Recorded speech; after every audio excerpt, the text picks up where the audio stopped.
Universidad de San Carlos de Guatemala. Clases abstractas. María René Vázquez Fuentes. Lisbeth Susana Fuentes Jiménez. Ingeniero Jorge Gómez. Auxiliares Francisco Castro y Fernando Lossi. El siguiente video tutorial explica de manera muy sencilla el tema tan extenso de clases abstractas en programación. Para el tutorial, se eligió el lenguaje Java por su fácil implementación y entendimiento. Definamos clases abstractas.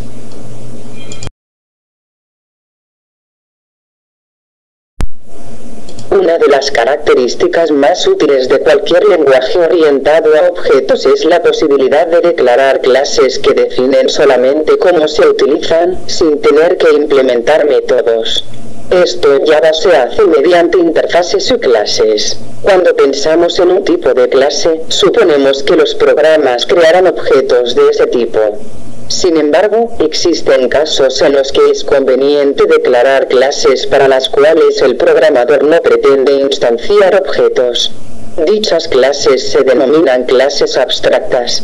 Debido a que se utilizan solo como superclases en las jerarquías de herencias, nos referimos a esas clases como superclases abstractas. Estas clases no pueden utilizarse para instanciar objetos porque las clases abstractas están incompletas y las subclases deben de declarar las partes faltantes.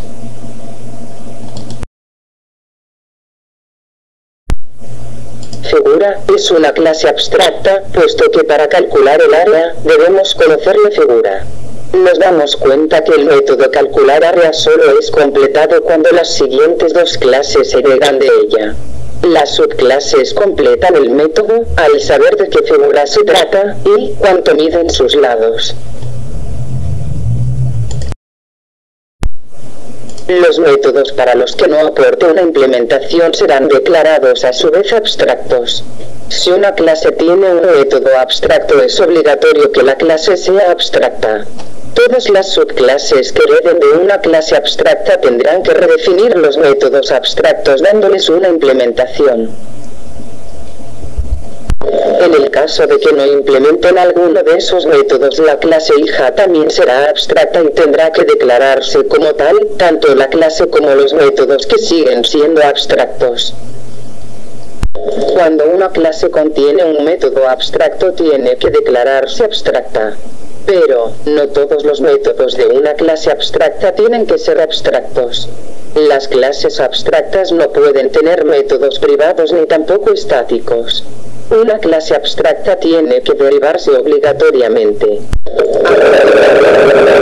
Las clases abstractas con un ejemplo. Creamos una clase abstracta, como podemos observar.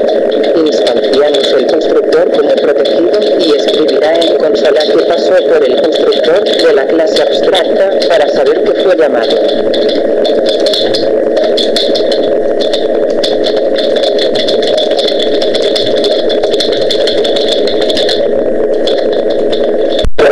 Ahora crearemos un método abstracto llamado método prueba, el cual modificaremos luego.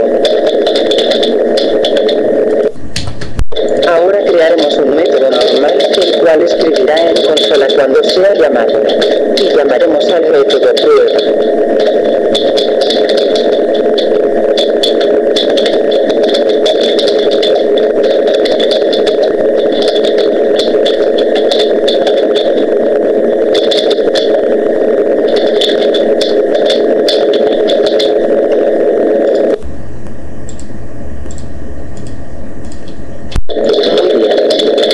Crearemos una clase concreta, como podemos observar. Esta clase va heredada de la clase abstracta. En esta clase llamaremos al método prueba que se cree en la clase abstracta, lo modificaremos y escribirá en consola cuando sea llamado.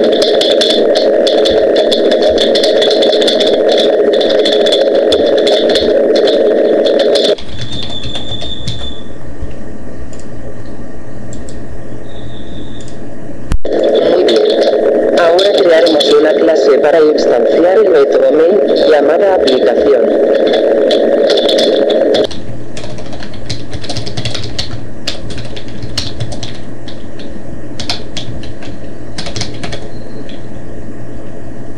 Ahora probaremos que las clases abstractas no se pueden instanciar. Pondremos una variable de tipo clase abstracta y la instanciaremos. Como podemos observar, al compilar, nos muestra un error.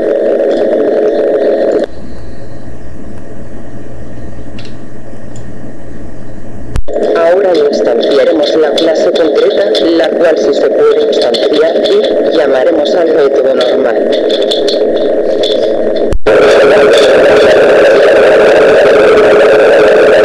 En consola que pasó por el constructor de la clase abstracta, se modificó el método prueba desde la clase concreta y pasó por el método normal.